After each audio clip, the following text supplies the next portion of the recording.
నమస్తే. నేను మీ శివరామ్ రెడ్డి. మీ అందరికి తెలిసిందే యథావిధిగా హుజురాబాద్ నియోజకవర్గంలో ప్రస్తుతం కందుగుల గ్రామంలో ఉన్నాం. కందుగుల గ్రామంలో సర్పంచ్ ఎలక్షన్లు హోరాహోరీగా జరుగుతూ ఉన్నాయి. మనతో పాటు బెల్లి రాజయ్య సార్ టీచర్, విద్యావంతుడు, సర్పంచ్గా పోటీ చేస్తూ ఉన్నాడు. ఎట్లా ఉంది ప్రచారం, ఎట్లా సాగుతూ ఉంది, ఏమంటా ఉన్నారు, ప్రధానంగా ఏం హామీలు ఇస్తూ ఉన్నారు? ప్రచారం అయితే ప్రశాంతంగా బాగానే జరుగుతుంది సార్. హామీలు అంటే ఇక్కడ ఉన్న సమస్యలు చాలా ఉన్నాయి. కందుగుల గ్రామం కందుగుల గ్రామం లోపల మేజర్గా బతుకమ్మ స్థలం ఉంది. బతుకమ్మ స్థలం లోపల బ్రిడ్జ్ లేదు. ఓకే. బ్రిడ్జ్ లేకపోవడం వలన అది ప్రతిసారి బతుకమ్మ ఆడుకోవాలంటే మహిళలు అది దాటిపోవాలంటే తాత్కాలికంగా టెంపరీగా నిర్మాణం చేపడుతున్నాం, వాళ్ళు ఆడుకొని వస్తున్నారు. మొన్న అతి భారీ వర్షాలు పడ్డాయి. బతుకమ్మ ఆడుతామనే టైంలో కూడా వర్షాలు కురిసినాయి కాబట్టి ఈసారి అక్కడ బతుకమ్మ ఆట స్థలం లోపల పోయి ఆడుకునే పరిస్థితి కల్పించలే. దానితోటి గ్రామంలో పట్ల కూడలి 4-5 కూడళ్ళల్లో ఆడిస్తే చాలామంది మహిళలు అరే ఒక్క దగ్గర ఆడుకునే వాళ్ళం, అంతరం కలుసుకునే వాళ్ళం, అక్క జిల్లాగా ఎప్పుడో పుట్టి పెరిగిన వాళ్ళం, అంతరం కలుసుకునే వాళ్ళం వచ్చినాం కానీ కలుసుకునే అవకాశం లేదు అనే విధంగా మహిళలు చాలా బాధపడ్డారు.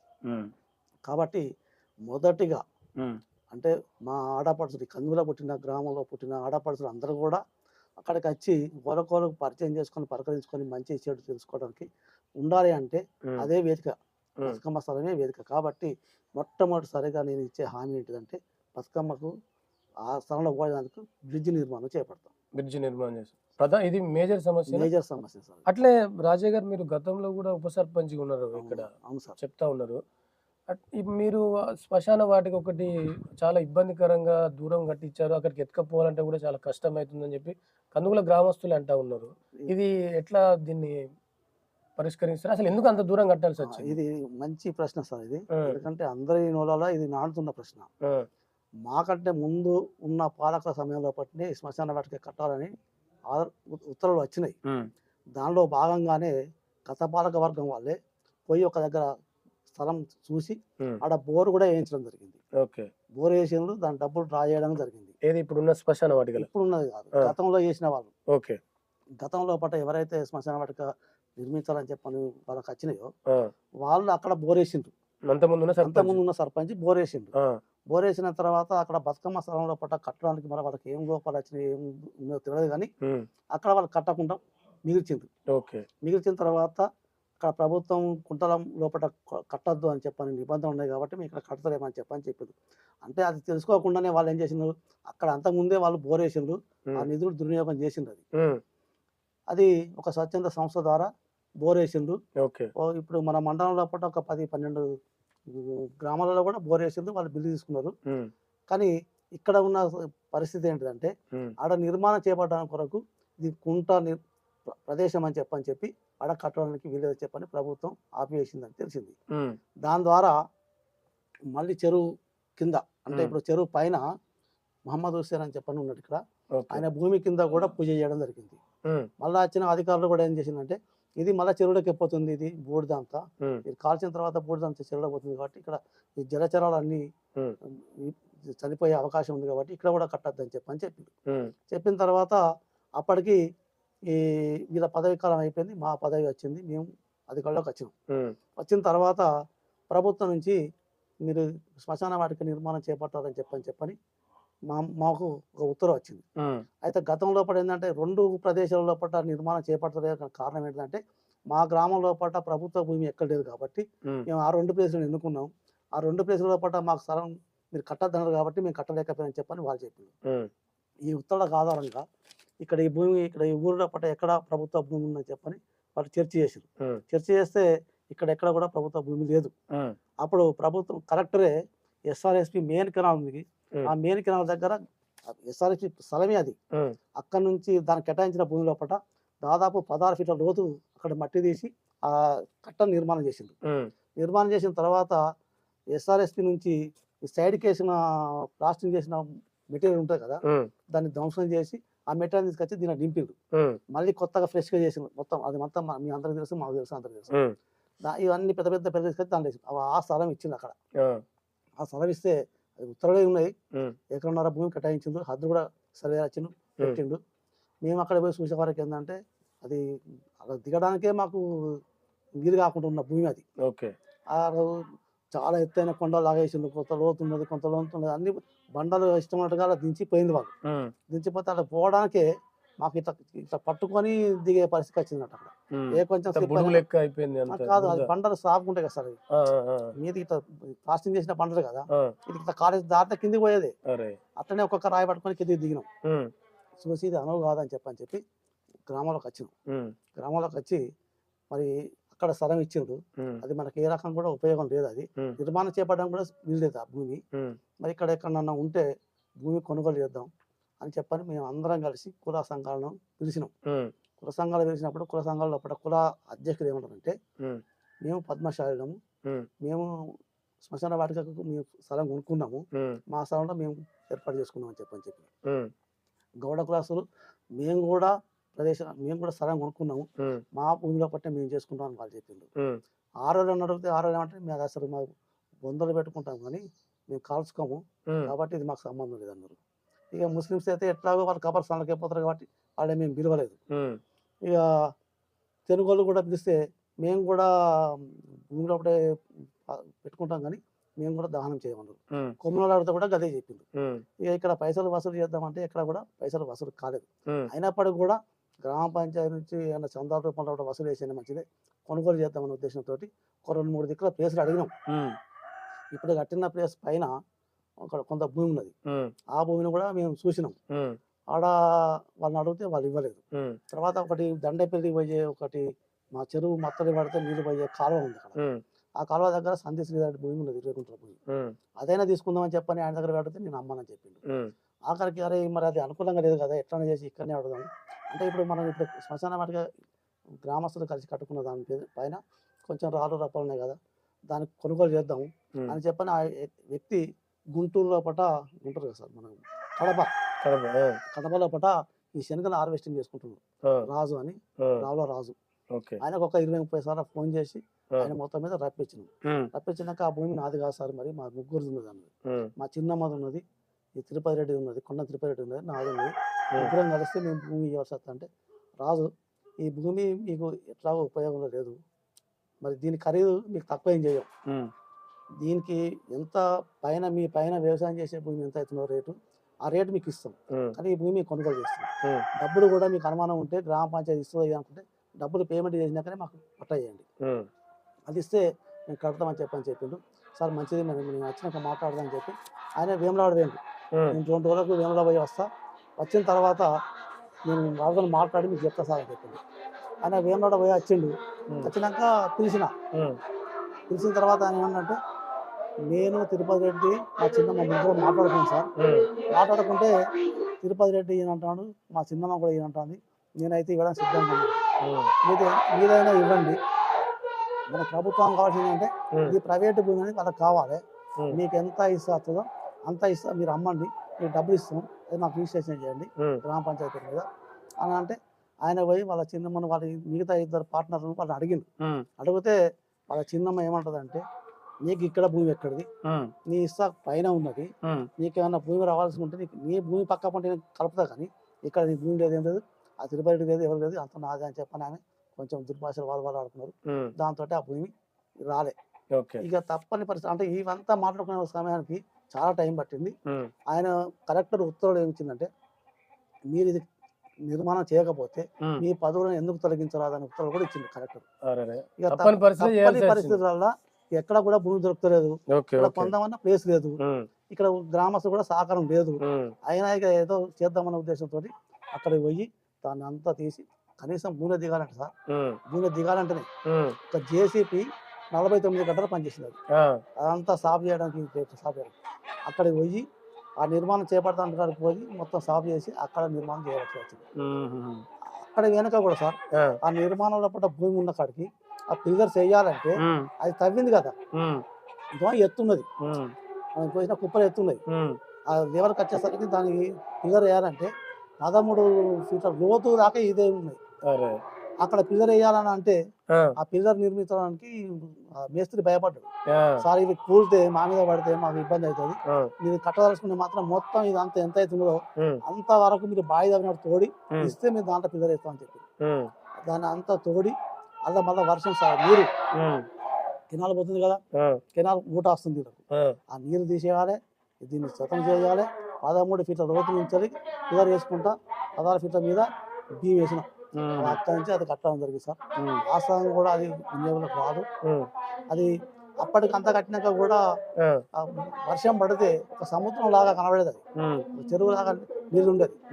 ఆ నీళ్ళు పోవాలంటే కూడా మేము కూడా అప్పుడప్పుడు జోకులు చేసుకునేది. అరే ఇది కాల్చాలంటే పడవ వేసుకుని పోయి అక్కడ దహనం చేయాల్సిన పరిస్థితి ఏర్పడుతుంది కూడా అనుకునేది. అందరికీ తెలిసిన విషయం. దీని నీళ్ళు నీళ్ళన్నా పోవడం కొరకు ఆ రోడ్డు చీల్చి పైపు వేసి కొన్ని నీళ్ళను బయటకు పంపించాం. కొంత మట్టిని కూడా పోసిన వాళ్ళ ఏర్పాటు చేసినాం. అయితే ఇదంతా చేసినాం, ఇప్పటికి కూడా అది వినియోగం రాలేదు. అదైతే వాస్తవం. ఎందుకంటే ప్రభుత్వం అది ఉత్తర్వులు ఇచ్చింది కాబట్టి మనం కట్టాం. ఇంకొకటి సార్, ఏదైనా ఇప్పుడు ఎవరైతే నా మీద ఆరోపణ చేసిందో ఆయన కోఆప్షన్ సభ్యుడు. కాంగ్రెస్ పార్టీ అభ్యర్థి ఇప్పుడు నా మీద ఆరోపణ చేసిండు. ఆయన కోఆప్షన్ సభ్యుడు. ఆ తీర్మానం లేకుండానే నా అంత నేను స్వయంగా నిర్ణయం తీసుకొని నేనే అక్కడ నిర్మించలేదు కదా. గ్రామస్తులు ఎవరైనా అడగండి, అది అంటే మీకు తెలియంది కాదు. ప్రభుత్వం నుంచి గ్రామ పంచాయతీ నుంచి ₹1 విడుదల చేయాలన్నా తీర్మానం మేరకు ఖర్చు అయిన దాని ఎంబీ రికార్డు ప్రకారంగా ₹1 అయినా రిలీజ్ అవుతుంది, లేకపోతే కాదు అది. కానీ నా సొంతంగా నేను నిర్ణయం తీసుకొని నేనే పోయి అక్కడ నిర్మించినట్టుగా నా మీద ఆరోపణ చేయడం ఎంతవరకు సమంజసం ఇది? ఒకవేళ నిజంగానే నేనే స్వయంగా నిర్ణయం తీసుకొని అది కట్టినట్టు అయ్యేది ఉంటే ఆ డబ్బులు తిరిగి మళ్ళీ గ్రామ పంచాయతీ జమ చేస్తాను సార్. తీర్మానం లేకుండా నేను కనుక కట్టినట్టు అయ్యేది ఉంటే, నా సొంత నిర్ణయంతో కట్టినట్టు అయ్యేది ఉంటే, వాటిని డ్రా చేసుకుంటూ అయ్యేది ఉంటే, ఎంత అయితే డబ్బులు అయినాయో అంత డబ్బులు నేను గ్రామ పంచాయతీ జమ చేస్తాను. ఇంకొకటి, ఈ విషయంలో పట్ల మా గ్రామ పంచాయతీ బిల్డింగ్ కూడా ఇనాగ్రేషన్ వచ్చినప్పుడు కౌశిక్ వచ్చింది. అప్పుడు ఎమ్మెల్సీ ఆయన వచ్చినప్పుడు ఈ పరిస్థితి నేను చెప్పిన ఆయనకు, ఇది పెద్ద విలేజ్ సార్, దాదాపు 5,000 పైచిలుకున్న గ్రామ పంచాయతీ ఇది. 4,000 జనాభా దాడితే రెండో శ్మశాన వాటిక కూడా ఇచ్చే అవకాశం ఉంది. ఇప్పుడు ఉన్న శ్మశాన వాటిక అయితే మనం వినియోగించుకోలేకపోతున్నాం. కాబట్టి మాకు రెండో శ్మశాన వాటిక కనుక నిర్మాణం చేపట్టడానికి మీరు ప్రభుత్వం నుంచి ఉత్తర్వులు ఇప్పారు సార్ అంటే, ఆయన చెప్పిన మాట ఏంటంటే పబ్లిక్నే చెప్పినది, బహిరంగంగా చెప్పిండు. శ్మశాన వాటికలో కూడా ఊరు గ్రామస్తులు అందరూ వచ్చింది. అక్కడ మీరు శ్మశాన వాటిక ఏర్పాటు చేయడం వరకు మీరు స్థలాన్ని కేటాయించుకోండి ముందుగా. ఎందుకంటే ఇంతకుముందే మీకు స్థలం లేదన్నారు కదా, ఆ స్థలాన్ని మీరు సమీకరించుకున్న తర్వాత నా దగ్గర రండి, దానికి సంబంధించిన డబ్బులు ఇస్తా అని చెప్పండి. ఇక ఇప్పుడు దాన్ని పట్టుకొని ఇది ఎన్నికలకు వచ్చిన తర్వాత ఇప్పుడు గుర్తుకు వచ్చిన తర్వాత మరి ఆయన కూడా కోఆపరేషన్ సభ్యుడే కదా, అలాగే ప్రతి పైసా తీస్తామంటే ఎమ్మిది ఇక్కడ ప్రకారం ఇస్తాం కదా, మరి అప్పుడైనా అబ్జెక్షన్ చేయొచ్చు కదా. ఇది నిర్మాణం చేయబడ్డదంటే మరి ఆయన జవాబు చెప్పాలంటే ఆయన చక్కగా కరెక్ట్గా చెప్తుండే, మాకు కూడా ఎందుకు ఇంత ఇబ్బంది. ఇంకొకటి సార్, 3 గ్రామాల కుడలో ఉంది, అది 3 దారులు ఉన్నాయి. అలా అది కట్టినందుకు ఎన్ని అంటే నానా ఇబ్బంది పడ్డాం. సిమెంట్ వేయింది, ఇసుక వేయింది. ఇసుక అప్పుడు మన గవర్నమెంట్ నుంచి కట్టుకోవాలి, పట్టించిన ఇసుక ఒక ట్రిప్ వేయింది. తర్వాత ఇటుక పిల్లలు పోయినాయి. ఫెన్సింగ్ వైర్ అయితే ఫెన్సింగ్ వైర్ కూడా ఇటుక పిల్లలు, అంటే దొంగలకు మంచిగా అనుకూలమైన ప్రదేశం అది. అక్కడ ఎవ్వరు ఉండరు. అంత నష్టం జరిగినా నేను దాన్ని కంప్లీట్ చేసినాను. అంతా కంప్లీట్ చేస్తే ఇప్పుడు ఈ విధమైన ఆరోపణలు వస్తాయి. ఇంకొకటి ఏంటంటే, దీన్ని కట్టడానికి ప్రధానంగా ఏంటంటే, ప్రభుత్వం మీరు కట్టకపోతే మీ మీద ఎందుకు చర్య తీసుకోవాలన్నారు కదా, దాని కొరకే మనం చెప్పటం. లేకపోతే అది ఆ పదం వాడకపోతే సపరేట్ ఊరుకుంటాం కావచ్చు. ఆ పదం కనుక గవర్నమెంట్ వాడకపోతే ఊరుకుంటాం. ఎందుకు కడతాం అంత కష్టపడి శ్రమపడి అక్కడికి ఎందుకు మేము కట్టాల్సి వస్తుంది? అంటే ప్రధానంగా ఇప్పుడు మీరు సరే ఇది బతుకమ్మది ఒకటి అది చేస్తా అని చెప్పి, బతుకమ్మది కూడా సార్, బతుకమ్మ ప్లేస్ మా ఊరిలో ఒక పట్టువారికి సంబంధించిన భూమి అది. పెండెం రవీంద్రరావు వాళ్ళ చిన్నబాబు పెండెం మనోహరరావు అని ఉండే. ఆ భూమిలో పట్ల ఆయన బావి తవ్వి నేదురు చంద్రయ్య ద్వారా మన మోటార్ పెట్టి పంట పండించేది. సరే వర్షం గిట్నే బాగా పడ్డది, అది నేల ఎర్రమట్టింట ఉడకపోయింది, బావి ఉడకపోయింది. ఇక ఆయన కూడా లేడిక్కించండి, ఆ బావిలో ఎవరు తోడలేదు, మట్టి ఉట్టుగానే ఉన్నది. ఆ భూమిని ఎవరు కూడా చదనం చేయలేదు. ఎవరు చదనం చేయకపోవడం వలన అది మొత్తం చెట్లు అన్ని మొలిచినాయి. తుమ్మ చెట్లు, ఆ చెట్టు, ఈ చెట్టు, పట్టణం తుమ్మ చెట్లు ఉంటాయి సార్, అంత తుప్పలు బాగా మొలిచినాయి. వచ్చిన తర్వాత మాకు ప్రధానంగా ఏంటంటే, అంతకుముందు తన పక్క పంటే సౌళ్ళ భూమి అని ఉండే, అక్కడ మేము బతుకమ్మని ఆడుకునేది. ఆ పట్టదారు వచ్చి ఆ భూమిని ఒక వ్యక్తికి అమ్ముకుంటాడు, ఆయన సేద్యం చేసుకుంటాడు, వ్యవసాయం చేసుకుంటాడు. ఇప్పుడు బతుకమ్మ ఆడడానికి స్థలం లేదు కాబట్టి ఒక 2-3 సంవత్సరాలు స్కూల్లోనే ఆడుకున్నారు వాళ్ళు. అరే ఇప్పుడు మహిళలకు చాలా ఇబ్బంది అవుతుంది కదా అని చెప్పని మేమేం చేసినామంటే, అక్కడ తుమ్మలైతే మొలిచినాయి, మేమన్నా గవర్నమెంట్ భూమికి సంబంధించింది కావచ్చు, అది దాన్ని ఎవరు కూడా పట్టించుకుంటారు. అంటే కొన్ని సంవత్సరాలు ఉంది అట్లా నిర్వహణ, చెట్టు బాగా పెరిగినాయి. అది దాని సంగతి ఏందని చెప్పని చూస్తే ఆ సర్వే నెంబర్ దొరకబట్టుకొని మేము ఎంఆర్ ఆఫీస్కి పోయి ఎంక్వైరీ చేస్తే, ఆ పట్టదారు పేరు సర్నేమ్ ఈ ఊరిలో ఉన్న వ్యక్తి కాదు, ఆ వ్యక్తి కూడా ఈ ఊరిలోకి ఎవరు తెలియదు. అంటే ఇదేదో వేరే వ్యక్తి పట్టువారిని వేరే వ్యక్తి పేరు రాసుకొని వాడుకున్నారు కావచ్చు అని చెప్పని అనుకున్నాం. ఓకే. అనుకొని మేము దాన్ని ఏం చేసినామంటే మహిళా సంఘాలు ఎప్పటికీ మమ్మల్ని అడిగేది, బతుకమ్మకు స్థలం సేకరించండి, బతుకమ్మలు లేకపోతే మనం అందరం ఎక్కడెక్కడ ఆడుకుంటాం, ఆ స్కూల్లో కూడా ప్రదేశం బాగాలేదు అని చెప్తే నేను వాళ్ళందరినీ కూడేసి వాళ్ళతో మాట్లాడుతూ నేను లోక్సత్తా ఆఫీస్ కమిటీ మెంబర్గా ఉన్నా. మా లోక్సత్తా యూనిట్ కూడా ఇక్కడ ఉన్నది. మేము అందరం కలిసి వాళ్ళందరితోటి మహిళలతోటే ఆ చెట్టు అన్ని కొట్టిస్తాం సార్. గొడ్డలతోటి తీసుకుపోయి ఆ చెట్టు కొమ్మలు పై కొమ్మలు కొట్టేస్తే ఆ పై కొమ్మలు కొట్టేసి అట్టి కాల్చిన తర్వాత మొండాలు ఉండే. అవును. ఈ మొండాలు ఉంటే ఈ మొండాలు పీకడం కొరకు అనుకోకుండా ఒక రోజు భారీ వర్షం పడింది, బాగా వర్షం పడింది. పడితే అప్పుడు ఇక్కడ నుంచి దండపల్లికి రోడ్డు నిర్మాణం జరుగుతున్నది. అక్కడికి పోయి ఆ కాంట్రాక్టర్ మా ఫ్రెండే, ఆయనతో మాట్లాడి మీ జేసీపీ ఒకరోజు మాకు కావాలని అడిగితే, మీరు ఊరు కొరకే ఆడుతున్నారు కదా కాబట్టి నేను జేసీపీని ఇస్తా, కానీ డీజిల్ మాత్రం మీరే పోసుకోవాలి. మళ్ళీ మా లోక్సభ సభ్యులే మేమే మనిషిని డబ్బులు వేసుకొని ఒక రోజు మొత్తం సార్ డే అండ్ నైట్ నిద్రపోకుండా ఆ మహిళా సంఘ అధ్యక్షురాలు మాకు భోజనాలు పెట్టింది. అక్కడే ఉండి చేస్తాను. ఆమె భోజనం పెట్టింది, మేము డీజిల్ పోసుకొచ్చి పెట్టి దాన్ని మొత్తం చదవం చేసిన తర్వాత ఆడుకునే విధంగా కల్పించింది. అది ఆడుకున్నప్పుడు ఆ టైంలో పట్ట మా నూరుల వాళ్ళ భార్య సర్పంచ్ అయింది. ఆమె వచ్చి అక్కడ కొబ్బరికాయ కొట్టింది. అంతేగాని కొబ్బరికాయ కొట్టేంత మాత్రం వాళ్ళు చేసింది కాదు, అది మేము చేసింది. రెండోది ఏంటంటే ఆ యజమాని ఎవరైతే ఉన్నారో ఈ భూమి చదవం అయిపోయిన తర్వాత ఆయన మాటికి కందులకు వచ్చి చూసిపోడు. అది కందులో పుట్టిన వ్యక్తి, కందుల వ్యక్తి కాదు. దీన్ని అమ్ముకోవడానికి పట్ట ఆయన పేరు ఉన్నది కాబట్టి అమ్ముకొని పోదామని చెప్పి ప్రయత్నం జరుగుతున్నది. ఇక్కడ జరుగుతూ ఉన్న సమయంలో పట్ట మేమే అందరం కలిసి గ్రామ పంచాయతీ దగ్గరికి వెళ్ళి ఇది గ్రామ పంచాయతీ నుంచి ఒక తీర్మానం చేయండి, బతుకమ్మ ఆట సరంగా ఆ తీర్మానం చేసి మనం గవర్నమెంట్ పంపితే ఆ ఎంఆర్ఓ అన్న దాన్ని ఆపుతాడు అని చెప్పి మేము ఫోర్స్ చేస్తే అప్పుడు పాలక వర్గం తీర్మానం చేసి పంపిస్తే అది నేను చేసిన చెప్పుకుంటున్నది. ఆయన పాత్ర ఏమీ లేదు దాంట్లో. రెండోది అంటే మహిళా పాత్ర మా పాత్ర. రెండోది ఆ బతుకమ్మ ఆట స్థలానికి పోవడానికి మేము ఎన్నికైన తర్వాత 30 రోజుల ప్రణాళిక వచ్చింది సార్. అంటే మీ ఊరిలో పాటు ఏమన్నా అవసరాలు ఉంటే అవసరాలు తీసుకొని 30 రోజుల పాటు పనిచేస్తా అని చెప్పి నేను ప్రథమంగా ఆ ఆట స్థలం పోవాలంటే ఒకళ్ళ మట్టి నీరుండే సార్. మహిళలు చీరలు కట్టుకొని మంచి అందమైన చీరలు కట్టుకొని పోతా ఉంటే ఆ చీరలన్నీ మీదికి రావట్టుకొని పోవాలి, లేదంటే తడుపుకొని పోవాల్సింది. ఆ ప్రదేశాన్ని నేను దాదాపు 250 ట్రిప్పుల మొరం పోసి ఎత్తు లేపి ఒక మంచి దారిగా ఏర్పడేసిన. ఆ దారి మీదనే మా జడ్పీసీ నిధులు తెచ్చి దాన్ని ఇప్పుడు సీసీ రోడ్ వేసినది. ఇప్పుడు ఈ రోడ్డు కావడానికి నేనే కారణము. అంటే నాకు ఒక అవకాశం వచ్చింది కాబట్టి ఆ పదవితోటి అది నిర్మాణం చేసినాం. అది మాత్రం పూర్తిగా మాదే. ఇక దానికి మేము చేసినా అని చెప్పుకుంటున్నాం. అది పరిస్థితి. సరే, ఇప్పుడు అది గతంలో జరిగింది. ఇప్పుడు మళ్ళీ సర్పంచ్ ఎలక్షన్లు వచ్చినాయి, నిలబడ్డారు. ఇప్పుడు ఏం చేయబోతా ఉన్నారు? ఇప్పుడు నేను చెప్తున్నా కదా సార్, ప్రథమంగా దానికి బ్రిడ్జి కట్టాలి.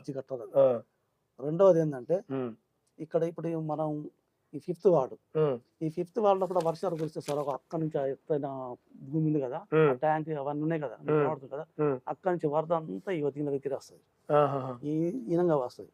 ఈ వరద అంతా వచ్చి ఇందాన్ని కమ్మకపోతున్నాయి. తర్వాత ఈ నీళ్లు అక్కడ రోడ్డు ఉంది. అంతకుముందు ఆ రోడ్డు నిర్మాణం చేయకముందుకు ఒక మోరి ఉండే, చిన్న మోరి ఉండే. ఆ మోరి నుంచి బయటకు పోయేది నీరు. కానీ ఇప్పుడు ఆ మోరి లేదు, రోడ్ వేసిండు. ఈ నీరన్ని రోడ్డుకి ఆగి మొత్తం జిడకు వస్తుంది. మళ్ళీ ఇంకొకటి ఏంటంటే ఇప్పుడు పీడబ్ల్యూ రోడ్ ఉంది కదా, మన పరకల వై రోడ్, దానికి మురికాల కట్టింది. అంతకుముందు గ్రామ పంచాయతీ కట్టిన దాన్ని పూర్తి తీసేసి ఇప్పుడు రోడ్డు వెడలిపోయింది కదా. రోడ్డు వెడలిపోయిన తర్వాత వాళ్ళు నిర్మాణం చేపట్టారు. కానీ ఆ నిర్మాణం చేపట్టింది ఎత్తు ఉన్నది. అంటే కొంచెం లోతు తీస్తే నీళ్ళు ఈజీగా వెళ్ళిపోయేది.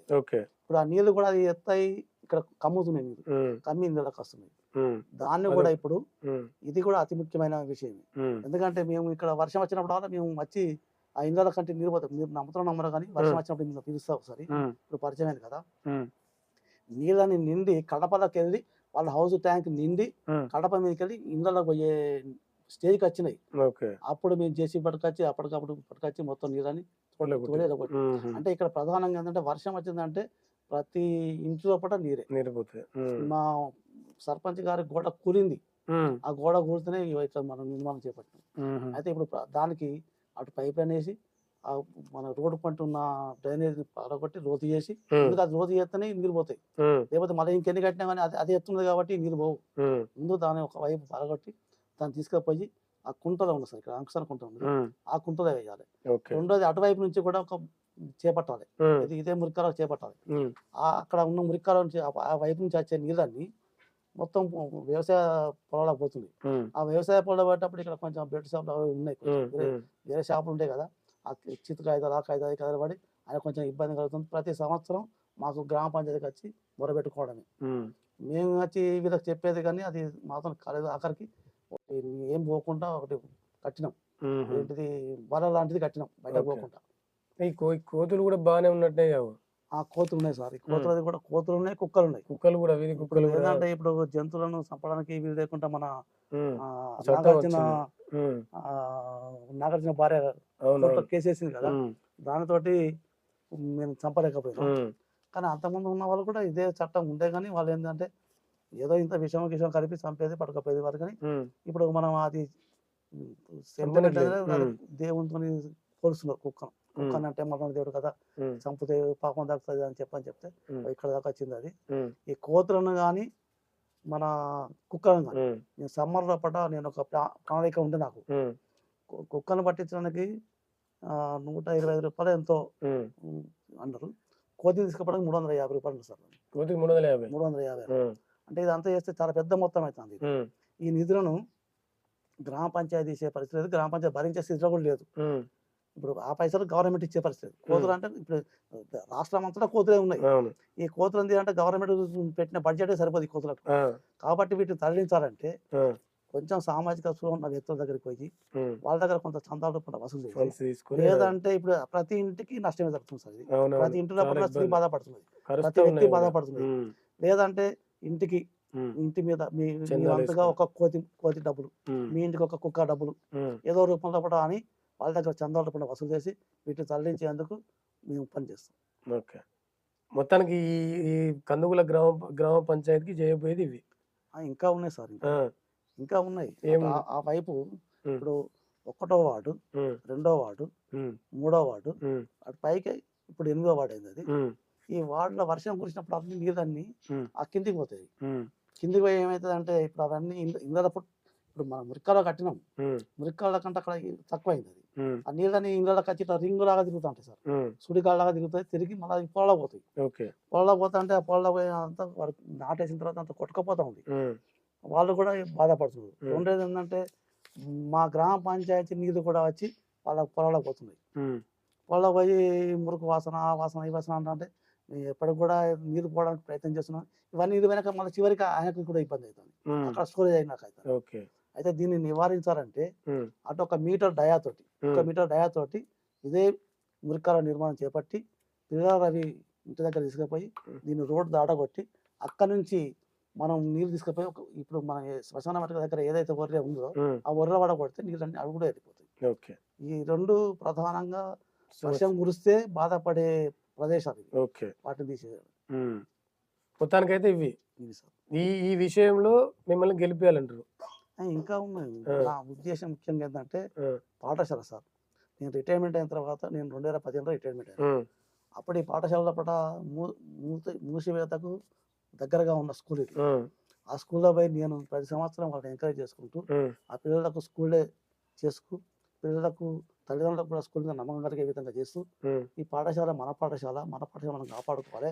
మన పిల్లలకు ఇక్కడ నమ్మకం మీద ఇక్కడ పంపించేందుకు మీరు కూడా అశ్రద్ధ వహించద్దని టీచర్లను ఎప్పటికప్పుడు వాళ్ళు మాట్లాడుతూ పిల్లలకు నాణ్యమైన విద్యను తీసుకుంటూ స్కూల్ చేసుకుంటూ ప్రతి సంవత్సరం కార్యక్రమం చేపడుతూ పిల్లలకు కావాల్సిన పెన్నులు కానీ బుక్కులు కానీ వాళ్ళకి అవసరాలు ఏవైతున్నాయో అవన్నీ నేనే సమకూర్చేది. ఇప్పటికి కూడా పాఠశాల నిర్వహణ జరుగుతుందంటే అది నేను చేపట్టి. మొన్న మీకు ఒకటి ఎగ్జాంపుల్ చెప్తా. అంతకుముందు నేను ఉప సర్పంచ్గా ఉన్నప్పుడు పిఎస్ల పట్ల సంఖ్య పెరిగింది, 119 ఉండే సార్. మా 2 టీచర్లు వాళ్ళతో అవుతుంది అంటే 2 టీచర్లు ఇక్కడ పెట్టుకొని నేను జీతం ఇచ్చి నడిపించిన. తర్వాత సంవత్సరం నెక్స్ట్ ఇయర్ మా పాలక వర్గం వాళ్ళు గ్రామ పంచాయతీ తీర్మానం చేసి వాళ్ళకి అంటే నేను ఇచ్చుకుంటా, తర్వాత మా ఫ్రెండ్ వాళ్ళ దగ్గర నేను ఒకసారి వాళ్ళకి గీతాలు ఇప్పించేది అట్లా నిర్వహించిన. వాళ్ళు నడువు ఎందుకని చెప్పి గ్రామ పాలక వర్గమే మన దగ్గర నుంచి తీసి ఒక 5,000 తీసి వాళ్ళకి టీచర్కి జీతం ఇద్దామని చెప్పి అదే విధంగా నడిపినాం అప్పటిదాకా. మొన్న ఈ ప్రభుత్వం వచ్చినాక జనాభా సెన్సెస్ కొరకు పిఎస్ వల్ల టీచర్లు అందరూ మధ్యాహ్నం పూట వాడుకున్నారు. అంటే ఈ పిల్లలను సెలవు ఇచ్చుకొని వాళ్ళు డ్యూటీ చేయాలని చెప్పని గవర్నమెంట్ ఉత్తర్వులే ఉన్నాయి. నేనేమనుకున్నా అంటే వాస్తవంగా మీరు ఈ కోతుల బెడద ఉంది కదా సార్, చిన్నపిల్లల కింద బడి పాఠశాల ఇచ్చినామంటే వాళ్ళకి తల్లిదండ్రులు పొలాల్లో ఉంటారు, చీలలో ఉంటారు, ఇది పట్టించుకోరు వాళ్ళు. పిల్లవాడు ఏంటంటే బడి వెళ్ళి అనుకుంటారు వాళ్ళు. వీళ్ళు వచ్చి ఇక్కడ ఆటలు ఆడుతూ పాటలు పాడుతూ ఎక్కడెక్కడ ఉంటారో తెలియదు. అందులో రక్షణ లేకుండా కోతులు ఉన్నాయి, వీళ్ళకి చాలా ఇబ్బంది అవుతుంది అని చెప్పని నేనే స్వయంగా వాళ్ళు అడగకుండా స్వయంగా పోయి ఒక ఉపాధ్యాయుడు జీతం ఇచ్చి ఆ పిల్లలకు నువ్వు ఏం చేయకు, కూర్చుండే పెట్టు, పాఠశాల టైం అయ్యేదాకా కాపాడు, కాపాడిన తర్వాత వాళ్ళ తల్లిదండ్రులు ఇంటికి వస్తారు, వాళ్ళ ఇంటికి వచ్చినప్పుడు పిల్లల్ని వదిలిపెట్టు అని జీతం ఇచ్చి ఆ సెన్సెస్ డేటా మొత్తం నేనే ఫ్రీగా ఎడ్యుకేషన్ ఇచ్చిన. సో ఇది మొత్తానికైతే కందుకూల గ్రామ పంచాయతీ పరిధిలో ఇంకొకటి ఆరోపణ ఉంది సార్. ఇది మా దగ్గర రైతు వేదిక అనేది వీళ్ళ అసమర్థతోటే కళ్ళగిద్ద వేయింది అనేది ఒక ఆరోపణ ఉంది. రైతు వేదిక లేదా ఇక్కడ? క్లస్టర్ విలేజ్ ఇదే, క్లస్టర్కు రైతు వేదిక నిర్మాణం చేపట్టాలి. ఓకే, ఇక్కడ క్లస్టర్ వేదిక నిర్మాణం చేపట్టాలి అంటే భూమి కావాలి. కనీసం మమ్మల్ని ప్రభుత్వం మీ దగ్గర క్లస్టర్ నిర్మాణం చేపట్టడానికి వరకు భూమి ఉందా లేదా అని కూడా అడగలే, మాకు విషయమే తెలియదు. అక్కడ కళ్ళగిద్ద అక్కడ కట్టినప్పుడు వాళ్ళు కూడా ఎంత రహస్యంగా చేసిందంటే మేము పోయేంత దాకా మా పేరు చెప్పాలి. అక్కడ క్లస్టర్ నిర్మాణం జరిగింది, కింద తప్పని పరిస్థితుల్లో కందుకూల పేరు రాసింది అక్కడ. అప్పుడు రాసినప్పుడు మేము అడిగినామాట, మా తెలియకుండా మా పేరు మీద ఇక్కడ ఎందుకు నిర్మాణం చేపట్టిండు, ఇది కరెక్ట్ కాదు కదా అని చెప్పని అది చేస్తే ఇప్పుడు ఏమి అడగండి మీరు. అప్పుడు ఆయన మంత్రి ఉండే, ఇతర అందరూ మంత్రిగా ఉండే, మీకు అవసరమైతే మీకు ఒకటి ఇస్తాం కానీ మీ క్లస్టర్ పేరు మీద మీకు ఒకటి ఇస్తాం కానీ ఇప్పుడైతే ప్రోగ్రామ్ నడవండి అని చెప్పని చెప్పిండు. కానీ అది ఆ విషయంలో అప్పుడు సార్ 100% ఇక్కడ ఎవరికి తెలియదు. కందుకూల పేరు మీద వచ్చిన రైతు వేదికను కన్నడగిద్ద కడుతుందని చెప్పి ఒకవేళ తెలిసేది ఉంటే ఇప్పుడు అడిగేటోళ్ళందరూ కూడా అప్పుడు కూడా వాళ్ళు అడుగుతారు కదా, అరే మన పేరు మీద వచ్చిన భూమి, మన పేరు వచ్చిన రైతు వేదిక కాడేందుకు కడతారని చెప్పని అతి రహస్యంగా దాన్ని అక్కడ ఉన్న సర్పంచ్ అప్పుడున్న ఇక నేను వేరే ఆరోపణ చేయను కానీ తహసీల్దార్ కానీ వాళ్ళు కానీ నాకు తెలియకుండానే వాళ్ళకి ఉత్తర్వులు ఇచ్చేసిండు, భూమి నాకు రికార్డు ఇచ్చిండు, అలా కట్టుకుంటారు. కానీ అప్పుడు లేదు, ఇక ఇప్పుడు ఏదో 2 లక్షలు తీసుకున్నారు అందుకనే వదిలిపెట్టిన అనే పదం పడతాను. ఊరోళ్ళు అంటే ఊరోళ్ళు కాదు, ఇప్పుడు నా మీద పొడి చేసేది ఆరోపణ చేస్తున్నాయని.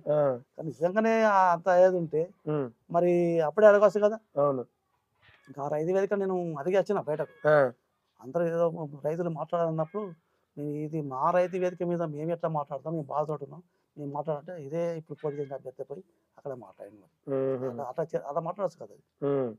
అంటే నేను వ్యక్తిగత విమర్శ చేస్తానే కానీ తెలిసి కూడా ఎందుకు ఇవన్నీ చేసుడు. ఇప్పుడు మేము నిజంగానే గ్రామ పంచాయతీ అప్పుడు వచ్చిన కానీ ఒకసారి పనిచేసిన అవినీతి వ్యతిరేకంగానే నేను పోరాటం చేసిన వ్యక్తిని, ₹1 కూడా నేను అవినీతి జరగద్దని చెప్పాలని ఉద్యమం చేసిన వ్యక్తిని. మేము వచ్చిన కంచెలు ₹1 కూడా గ్రామ పంచాయతీ కూడా అవినీతి చూడలేకుండా పరిపాలన సాగించిన. మీరు ఎవరినన్నా అడగండి, గ్రామ పంచాయతీ అప్పుడు మా సెక్రటరీ కానీ మా అంటే అందులో పనిచేసే ఎవరైనా కానీ ₹1 కూడా దరిదాపు లేకుండా ఎవరైతే అప్లికేషన్ పెడతారో ఉత్తర్వులు అట్లా ఇచ్చినాం. ₹1 లేదు అవినీతికి, అలాంటి పరిపాలన అందించినాము. ఇప్పటికి కూడా ప్రజల్లో పట్ల మేము ఏందో తెలుసు, మేమేం చేసినామో తెలుసు.